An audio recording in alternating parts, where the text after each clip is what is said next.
Dans la semaine incroyable du S&P 500. 5 jours de hausse d'affilée, et boum, le S&P 500 grimpe de plus de 4,5%. Mais pourquoi cette folie? Détente des tensions commerciales entre les États-Unis et la Chine, spéculation sur une baisse des taux de la Fed, et explosion des valeurs technologiques comme Nvidia et Tesla. Montrer quelques positions que j'ai en cours dans mon portefeuille et puis une bonne partie des positions déjà clôturées que j'ai partagées en short. Je voudrais te dire qu'en ce moment, je suis dans une phase où j'accumule beaucoup de petites positions sur des grosses capitalisations et je prends des petits gains, des petits objectifs de gains sans être trop gourmand, en tout cas sur la plupart, pas forcément sur toutes les positions, ça dépend lesquelles. Et on va voir ça aujourd'hui. Donc je commence ici par Costco, je vais finir ensuite par les 2 trades que je suis avec mes élèves mais sur un autre compte, donc tu le verras pas forcément sur celui-ci, mais qui cartonnent et qui vont rapporter beaucoup de performance juste à eux deux. Donc on en parle vers la fin. Donc en tout cas voilà, tu vois Costco, j'ai mon niveau d'entrée qui est là, tu vois, je suis déjà en plus-value dessus, donc là ça se passe bien pour l'instant dessus. J'ai un stop qui est pas très loin de mon niveau d'entrée, donc quoi qu'arrive, je risque pas grand-chose sur cette position. J'ai pris une position aussi sur UNH, donc là tu vas pas comprendre grand chose, mais en gros tu vois que ça a vraiment beaucoup dézingué.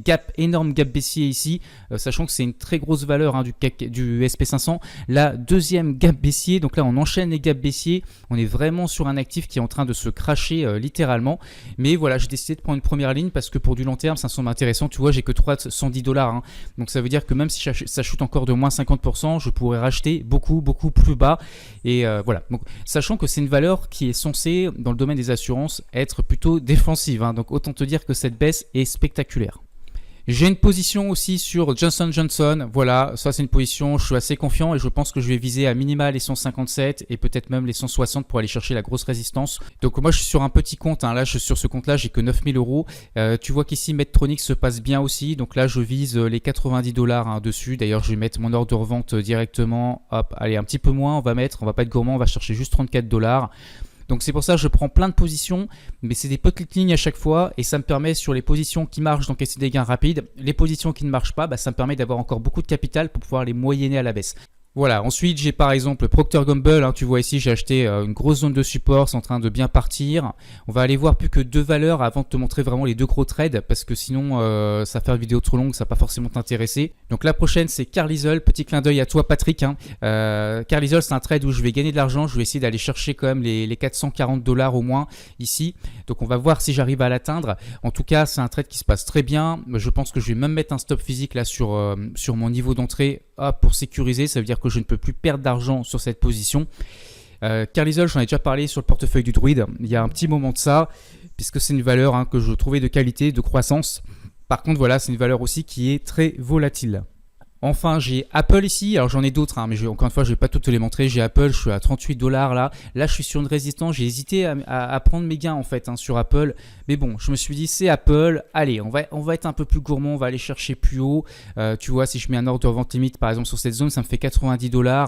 Donc, j'irai bien chercher peut-être un peu moins. Allez, on va dire, ouais, j'irai comme chercher les 90 $. Voilà, 90 $, ça me paraît être un bon objectif. Alors bien sûr j'ai pris Essilor aussi qui est une valeur disponible sur PEA, très belle valeur ici, hein. Voilà, je suis très content de la prendre, j'espère surfer une bonne tendance. Je ne sais pas si je vais prendre un gain rapide ou laisser au contraire faire des nouveaux ATH dessus, je me tâte honnêtement, j'ai pas encore pris ma décision. Donc je vais voir, je gère mon portefeuille, hein, de manière différente suivant les actions en fait, mais Essilor c'est une très belle valeur actuellement. Alors je vais commencer par présenter 3 positions que je suis avec les élèves de l'école, dont 2 qui rapportent beaucoup. Donc déjà la première c'est REG, donc tu vois REG est ici, ça se passe bien pour l'instant, je suis en positif, c'est une action australienne, tu as mon niveau d'entrée ici. Donc voilà, je vais revendre ici sur le 100% une première prise de bénéfice, donc il y a encore un peu de marge, hein, pour l'atteindre. Et les fameuses positions que j'ai sur un autre compte avec les élèves de notre école en ligne, hein, de Cédric Froment LSL, eh bien la première c'est GBS, donc là tu vas pas le voir, tu vas pas voir mon niveau d'entrée du coup, mais on est en train de surfer une grosse tendance, hein, on avait dû rentrer de mémoire ici en septembre 2024, donc tu vois on est en train de faire des gros gains dessus, donc je m'attarde pas, je vais te montrer tout de suite LTMC. Donc j'en parle beaucoup en ce moment de LTMC parce que c'est vraiment le trade de l'année. Tu vois ici, on est à plus 80% je crois dessus environ. La dernière fois que je l'avais présenté, on était à plus 57%. Bon, ça c'est pas très important, mais c'est surtout qu'on est en train de gagner 11 fois ce qu'on est prêt à perdre. Donc bien sûr, on a pris des gains partiels avec les élèves, donc on va pas gagner 11 fois réellement, mais c'est pour te dire l'espérance de gain qu'on a. En gros, si le trade avait été perdant, on aurait perdu par exemple, 1,3%. Alors que si le trade est gagnant, alors je ne prends pas en compte le gain partiel qu'on a pris, mais ça nous ferait presque 10% en fait de gain quasiment sur le track record. Donc d'un côté, tu risques 1,25, 1,30, allez, on va dire, et de l'autre côté, si tu gagnes, tu gagnes 10%. Donc tu comprends pourquoi ce genre de trade à asymétrie positive est extrêmement intéressant. Donc voilà, LTMC, on s'attend à déboucler cette position très prochainement. Je pense que là, la semaine prochaine, on devrait la déboucler. Si ce n'est pas la semaine prochaine, dans les 15 jours, elle devrait être clôturée. Je t'informerai bien sûr sur la chaîne du druide. Donner ça, et je suis en train de goûter. Je ne savais même pas que c'était une mangue. C'est délicieux. Je ne sais pas pourquoi vous avez toujours des fruits comme ça. Moi, c'est le fruit qui me fait du bien. J'ai l'impression que c'est vraiment du bien de mon organisme. Mais alors, c'est un délice. Rien à voir avec les mangues importées en métropole. Donc, je ne sais pas où il a acheté ça, mais vraiment, je me régale. Marché sur le SP500. Regardez cette vue mensuelle, on voit qu'on a vraiment un mouvement à très très long terme qui est parabolique sur l'indice américain. On a eu une belle correction avec un doji avec une énorme mèche. Finalement, le mois, il s'est quasiment rien passé. On aurait pu partir en crash, mais les bonnes nouvelles sont arrivées tout en bas ici pour sauver les marchés financiers et l'économie. Et on a rebondi très fort. Maintenant, on est sur un mois ici de mai, donc on n'est pas du tout sur le sell in May and go away, on est plutôt sur le sell in April and buy May, si je puis dire, puisqu'on a un mois exceptionnel, ce coup-ci, qui contraste avec, entre guillemets, la baisse qu'on a eue le mois précédent. Puisque là, on a plus de 6-7% de hausse ce mois-ci. Donc, on va basculer maintenant en hebdomadaire. On voit qu'on est toujours dans ce puissant canal haussier à très long terme et que là, on est en train de se rapprocher de nouveau des ATH et donc de cette grosse résistance. Je m'attends donc dans les prochains jours, sauf mauvaise nouvelle, à ce qu'on aille faire contact, qu'on monte encore un tout petit peu vers la résistance. Par contre, après, je m'attends à ce qu'on bloque et qu'on forme ce qu'on appelle une VTA, c'est-à-dire une tasse très rapide et très profonde qui remonte aussi vite avec une petite anse. Et ensuite, je pense un breakout pour poursuivre le bull market. Et celui-ci devrait s'arrêter lorsqu'on fera contact avec la résistance ici en haut. Donc vous l'avez compris, si on lance un bull market, ça nous fera un potentiel peut-être de 7%, 8%. Après, tout dépend du rythme. Plus le rythme va être lent et régulier pour aller chercher cette résistance, plus ça pourra s'étendre sur la fin d'année 2025 et on pourra monter un petit peu plus. Alors après, le deuxième scénario, bien sûr, c'est qu'on casse directement, on est vraiment sur un puissant mouvement, qu'on pète assez rapidement la résistance et qu'on aille chercher assez rapidement, du coup, la grosse résistance du canal haussier. Bon, en tout cas, ce que je veux dire par là, c'est que je pense que l'espérance de hausse désormais est quand même assez réduite, puisqu'on est en zone pour moi de surchauffe. Voilà, donc on peut aller chercher encore le haut de ce grand canal, ça laisse encore un peu de potentiel. À plus court terme, on va peut-être consolider pendant quelques temps.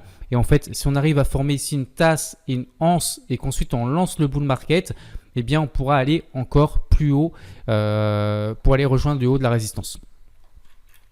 En tout cas, on reste ancré sur le très long terme dans un puissant canal haussier et ça, c'est le principal. On va aller voir maintenant le CAC 40 avec dividendes bruts réinvestis. Et donc lui, c'est un petit peu la même chose. Regardez ce grand canal haussier à très très long terme. On a chuté vers le support, on a rebondi. Et là, on arrive pareillement comme sur le SP500. C'est très corrélé, proche de la résistance. Donc la même chose, on ne s'attend pas à ce qu'elle pète d'un coup. Après, tout est possible. Mais en tout cas, le haut du canal serait l'objectif. Et vous voyez qu'il est beaucoup plus important sur le CAC 40 que sur le SP500. On va jeter un coup d'œil sur le Nasdaq 100 maintenant. Quant à lui, on a plutôt ici une résistance assez verticale. On ne sait pas trop comment est la figure en fait sur le Nasdaq 100. Je ne peux pas vraiment estimer ça. Donc on verra, mais pareillement, on se rapproche en tout cas de la résistance. Donc là, je ne l'ai pas tracé sur le Nasdaq, mais on va le faire tout de suite. Donc la résistance qui va se situer ici. Donc même chose, idéalement, il faudrait travailler ce pivot X temps avant de lancer ensuite la poursuite du bull market, pourquoi pas sur la fin d'année 2025. Moi, ce serait le scénario idéal que j'attends. Après, voilà, je ne fais pas les marchés, on verra bien sûr ce qui va se passer par la suite. On peut jeter un coup d'œil également peut-être sur le pétrole. Vous voyez que le pétrole a bien baissé. Donc là, on est revenu sur une zone de support et là, potentiellement, on va initier un rebond ou pas. Parce que là, ça dépend bien sûr des news macro. Ça impacte directement le prix du baril. Mais on est vraiment sur une zone de support. On voit que c'est très très propre comme figure. Et donc Total Energy devrait aussi potentiellement, en même temps que le pétrole, initier un rebond technique vers le haut. Voilà, donc c'est très intéressant à suivre. En tout cas, maintenant, ce qu'on va faire, c'est qu'on va aller voir l'euro-dollar, tant qu'on y est. Alors, l'euro-dollar n'a pas grand-chose de neuf. On n'a toujours pas atteint l'objectif maximum, qui était cette grande résistance. Mais on avait une résistance intermédiaire. On voit que ça a un petit peu buté dessus. On est revenu sur l'ancien pivot ici. On voit qu'on a du mal à casser par le bas. Ça a l'air de rebondir dessus. Donc, à voir si l'euro continue de se valoriser par rapport au dollar.